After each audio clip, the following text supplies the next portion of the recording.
We're going to be discussing tonight the world of paradox, the world of chaos, which is in Hebrew it's referred to Elam HaTeyu, the world of chaos and confusion. By divine providence, it has a connection with this week's Torah portion, because this week's Torah portion speaks directly about Esav and Yaakov and Jacob.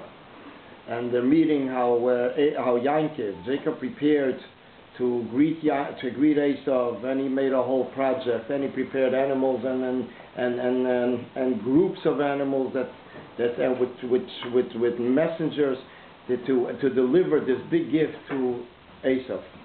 And then Esav came, and then they greeted each other, and then they left, and then everyone went back to his world.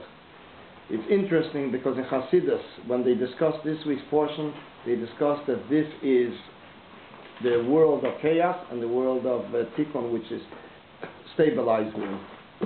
Esav represents the world of chaos, and Yaakov represents the world of stabilized world. As we'll mention further, that this actually was many different aspects that took place, how Yaakov prepared to greet Esav. There were many different things he did. He divided his family into two teams.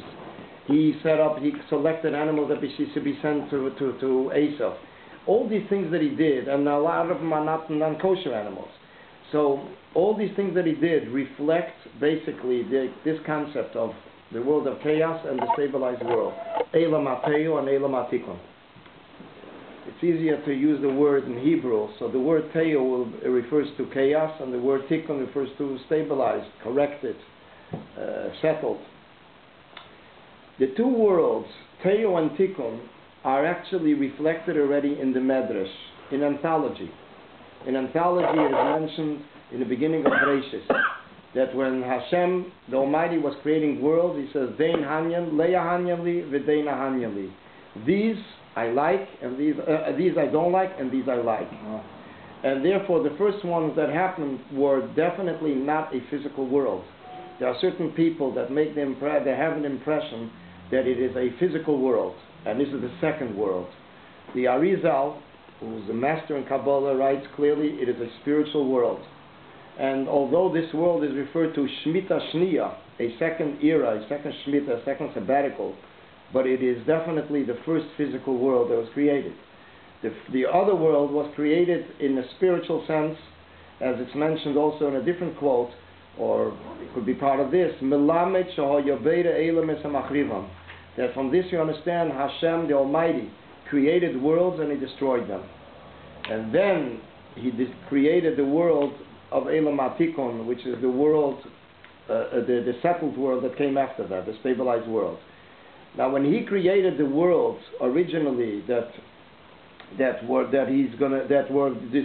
was destroyed later, that collapsed, so actually it was considered like building for the intention of destroying. That's what it's referred to in Hasidus. In one of the many discourses, it says Boine al Manas Listay, building for the purpose of destroying. So the question is, why was it built? What's the purpose if it's going to be destroyed? So this we'll discuss further what actually was what impact it made that it existed, even the short time that it existed. In Kabbalah it is mentioned that the end of this week's Torah portion speaks about the 7 kings that ruled in Edom. They are referred to the 7 attributes of Elam HaTeyu, of the world of chaos. So it's actually, it couldn't have been a better week to choose this topic than Parsha Vayishlach, which is this week's Torah portion. Everything is by divine providence, so it's a different aura, knowing that this is the week. Okay, to begin with, what is Elam HaTeyu? What does it consist of? And how it collapsed, why it collapsed. How Kabbalah teaches, how Hasidus teaches it in a very detailed format, is with the introduction that there are 3 worlds, which relates actually to last week's portion. Akudim, Nikudim, Ubrudim. There are 3 different, the same way that there were the sheep by Lavan, there were the 3 different sheep, different stripes on the sheep. So there was Akudim, Nikudim, Uvrudim. So Hasidus explains that one of them is, Akudim is the higher world, Brudim is the next world, Akudim, Nikudim, Akudim is the first world, Nikudim is the second world, Uvrudim is the third world. Now what are these three worlds? One of them is called Eilam HaAkudim. Nikudim is Eilam HaTeyu, is the world of chaos. And Vrudim is the stabilized world that follows after Eilam HaTeyu. To understand what these three worlds are, so in general Hasidus, especially Hasidus Chabad, gives us a insight how it is reflected in our personal character traits. In our personal character traits, we have incorporated in our soul everything, the whole chain of creation, on different levels and different stages. When we speak about these three levels, Akudim, Nikudim, Uvrudim, so there is an interesting discourse that was written by the fifth Rebbe of Chabad.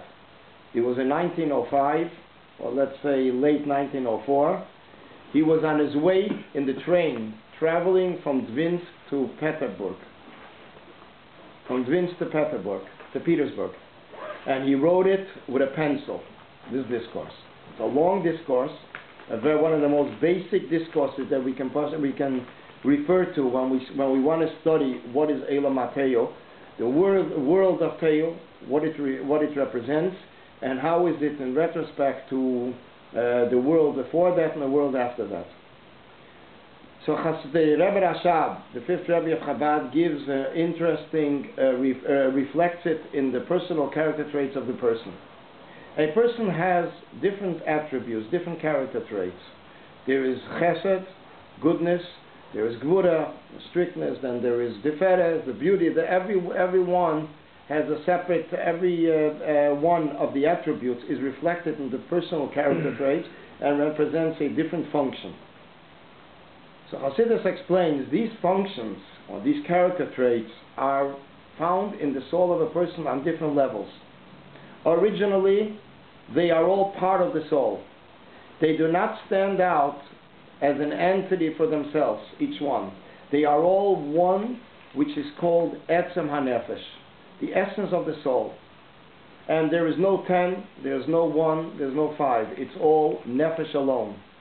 The character traits do not really carry any representation at that point, because they are part of Nefesh. And Nefesh soul is not intellect, not emotions, it's beyond all that. The intellect and emotions are functions through which the Nefesh, the soul, is expressed. A person expresses himself through his emotions or through the intellect. But the emotions and the intellect are not soul. It's not the essence of the soul itself. It's not soul itself. It is actually functions that the soul consists of and the soul contains. But when it comes to a certain function, one of these attributes or character traits will be activated. So therefore, this is the first stage. The first stage is, as Hasidus explains in a different place, it's called Nefesh Noise Keiches. That Nefesh has all these character traits. Then there's a level how all these character traits receive their entity. They stand out as an entity for themselves. They stand out as a world for themselves, each one, and therefore each one is a whole entity and is in Hebrew it's called a mitzios. A mitzios, it's something. And even more yet, it's a yeshus. It's something that is there and makes sure that it is felt that it's there. In a very obvious way, it's there. So Hasidus explains, there is one level that's called the stage at which point the character traits are part of the nefesh. They're one chunk. There is no 10 character traits. It's all one, and the one is only nefesh. So Hasidus says this is similar, reflecting Eilam HaAkudim. Eilam HaAkudim is a world that is called Akudim. Akudim means tide, from the word Akeda.